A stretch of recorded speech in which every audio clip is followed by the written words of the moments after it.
the bed of roses. Women of Substance comes your way on OSBC TV, channel 32 UHF, every Wednesday at 4 p.m. It promises not only to be interesting, but educative. Good day, our people out there. You're welcome to this week's edition of Women of Substance. My name is Muturayo Ayimbayo. Welcoming you on board this week's edition of the program. A program of Osun State Broadcasting Corporation. Women of Substance is a program that showcases some outstanding qualities in some women in society. These women we are talking about have excelled in their chosen career. On the program today, another woman of substance indeed, a woman of great intellect, a philanthropist, and a caller. Who is this woman we're talking about? You get to know more about her on the program. Join me in the studio as I welcome my guest. Good afternoon. Good day, madam. Good day. You're welcome on the program. Thank you. Can we meet you, ma'am? Yeah, I'm Idia Oluwayemisi Babalala. Come on. And I'm an indigenous of Ede in Osun State, in the state of Osun, I'm sorry. And I was the Honorable Commissioner for Federal Matters, and now assisting His Excellency Governor Adeboye Ijola, and I am actually based in Abuja. And I was posted there in 2012, and I've been there since. And to God be the glory, I have every reason to say it's been a very productive years of being there. And so that's essentially it. Okay, well, thank you, ma'am. Your qualification, the schools attended? Well, I mean, I was actually born here in Ede, believe it or not. I was born in Ede about 6 years ago. Okay. Actually, next week, Wednesday, exactly, to be exact, I'll be 60. So very good. Yes, I thank God for every day of my life. And so the journey started here in Ede. And before I was 40 days old, I was taken back to Lagos because my mom came, being the first timer. She came to help me where our in-laws were to assist her in doing the caring for the infant, me. So anyway, we thank God. I mean, before the 40 days, apparently I was taken back to Lagos. And there I was at age 5. I went to a boarding school in the tourism school. And from there, I went to Girls' Grammar School in Jebugo. And I actually did finish my school start there. But my father, being who he is, he loves education so much. And that has been the tradition, being the first. What I got, in the sense that immediately after your school start, yes, I'm the first, yes. And starting from me, after your O-levels here in Nigeria, you still go back. And my father is of the view that, okay, no matter what you did in Nigeria, no matter how good your grades were, when you need to get acclimatized to the way of the schooling system, and which is quite different, to be honest with you. And so you need to go back. Except for a few of us that actually went when they were like in primary 4 and secondary school, moving forward in those days. Apart from very few of us, there are 13 of us, and to God be the glory, we all went to school following my own pattern. So you come from secondary school in Nigeria, you go back and do your own levels, and then you take it from there. And that's exactly what I did. I mean, I went to St. Mary's School Wantage. It's a boarding school in England, and from there I proceeded to do my A-levels. And from there I ended up at University of Buckingham, where I did my law degree. I got my LLB. And thereafter I proceeded to London School of Economics, where I did my LLM, which is a master's in law. And then I came home from law school, then youth corps. From there, I started working with Chase Merchant Bank. And Chase Merchant Bank became Continental Merchant Bank. It's been a long time. We're talking about the 80s. So thereafter, I worked in Nigeria for about 10 years. And after that, I actually worked with the Ministry of Justice. I worked as a counsel for oh gosh, I'm getting old now. Legal aid counsel, yes, legal aid counsel.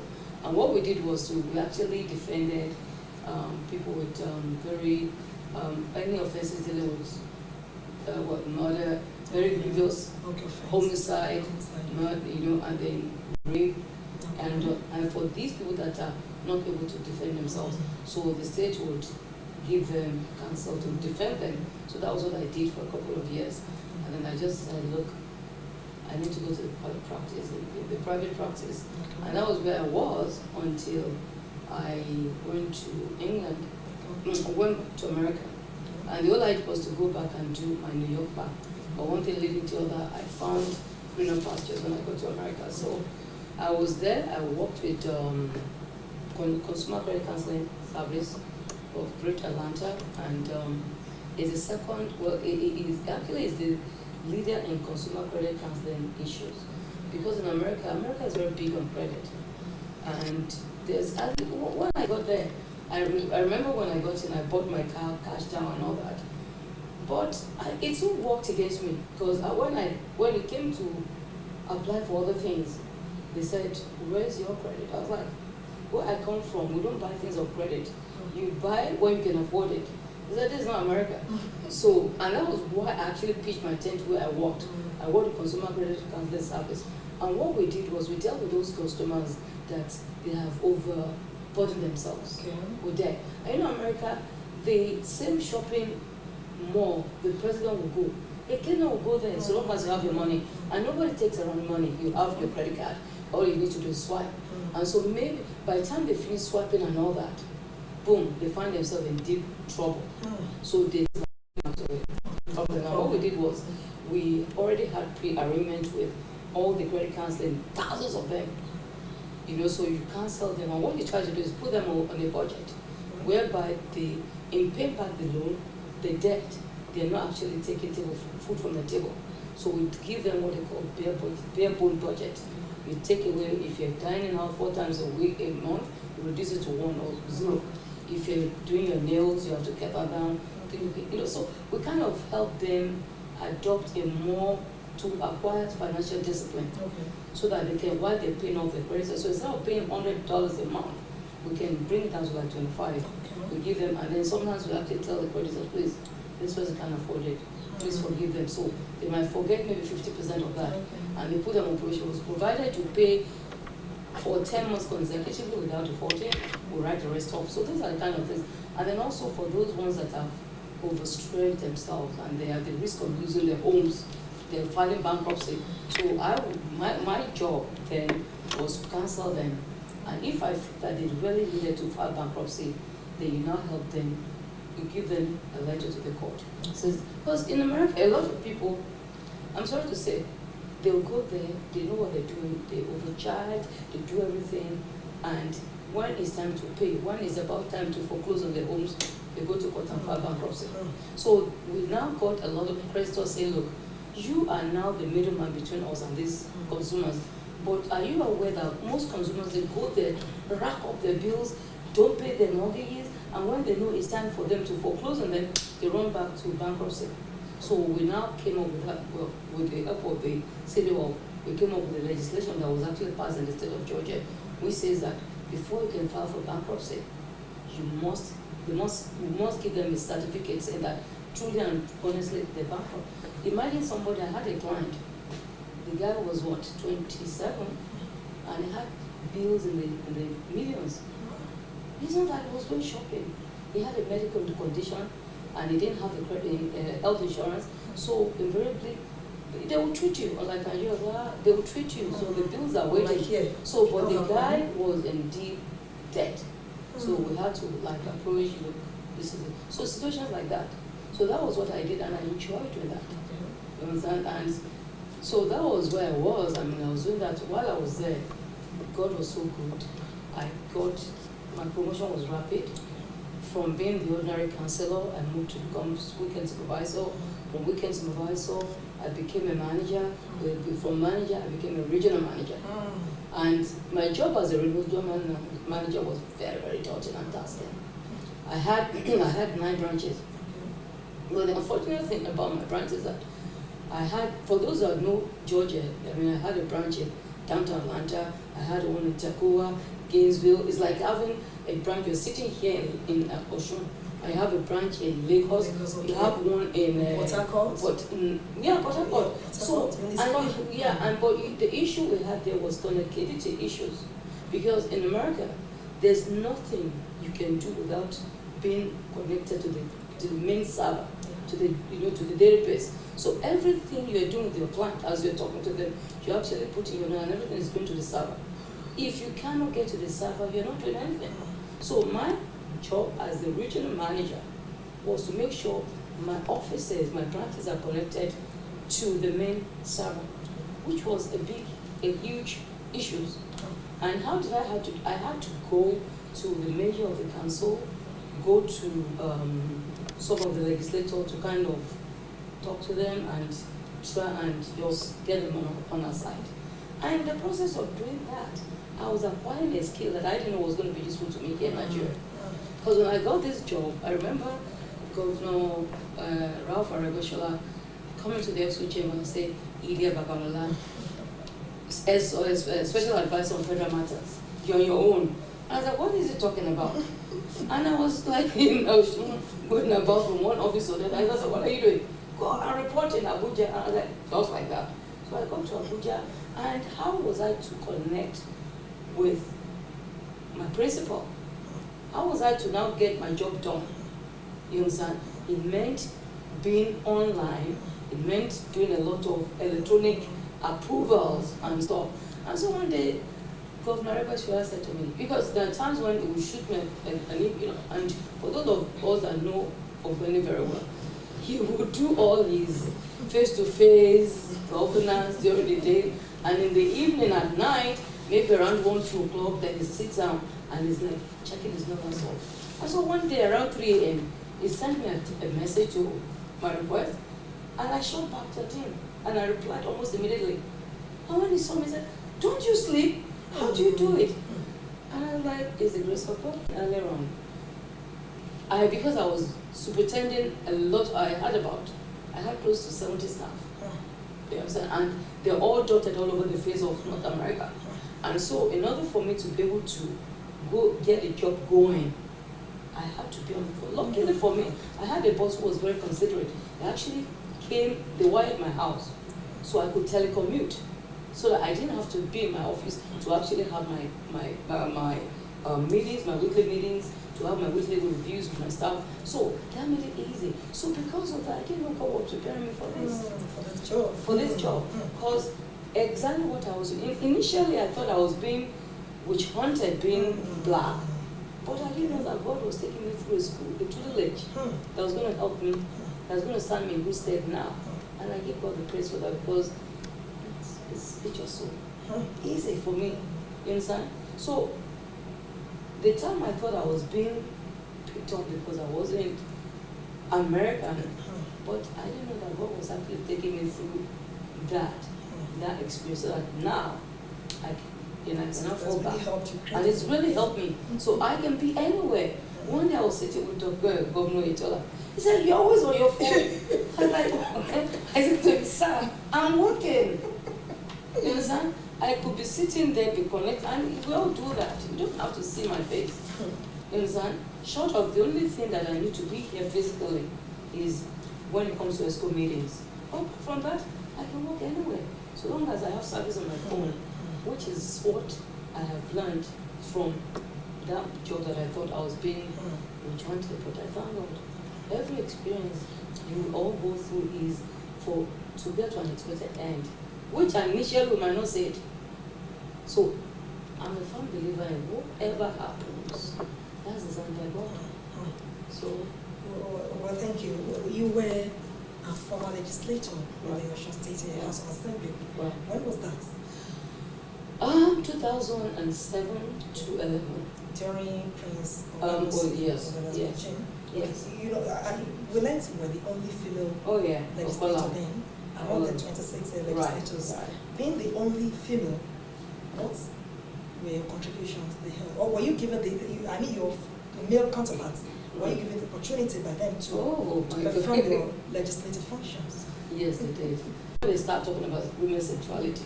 I was like, no, don't go there. That's sexual harassment if you don't know it. But honestly, it's like I was with my 25 brothers. Honestly, and in that particular house, we had 11 AC and ACN, as we want to call them, as they there were, and we had about how many of us? 16. Yeah, 16. Yes. Yeah. PDP. Or was it? Yeah, PDP. Yeah. And to be honest with you, we didn't even see the difference.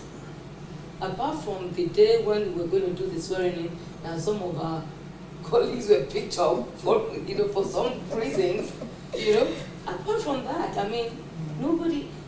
We all spoke the same language, and in fact, it was.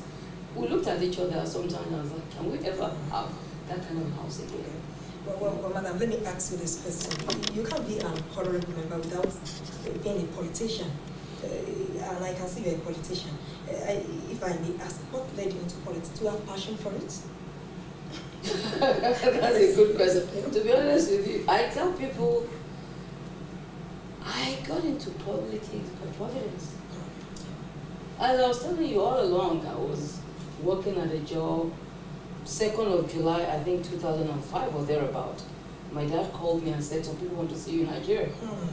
And I came home for my vacation. I came back to America barely 3 months, then this call came. And while I was here, because my last child was going to university, so she was going to college, and I figured that once she goes into college, what else am I waiting for in America? But to come back home and come back to my practice.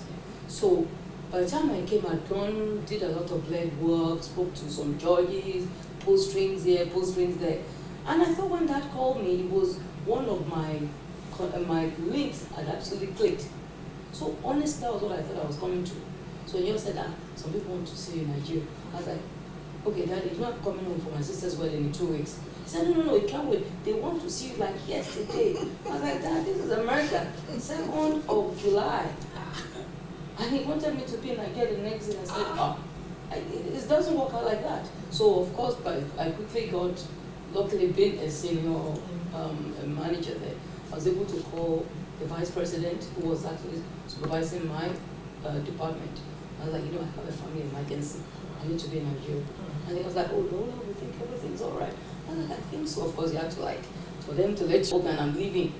In America, when you're 18, your dad can just call you. So I said, well, there's a family emergency I have to go home to.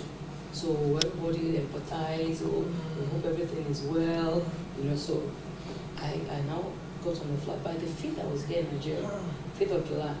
And I remember getting home and at about midnight, my dad's steward brought me an envelope. And there it was, application to go to House of Assembly. So I went. My dad was excited. Wait a minute, she was thinking about Tola. Okay. We both know the difference between the T and the, what did you say your name is?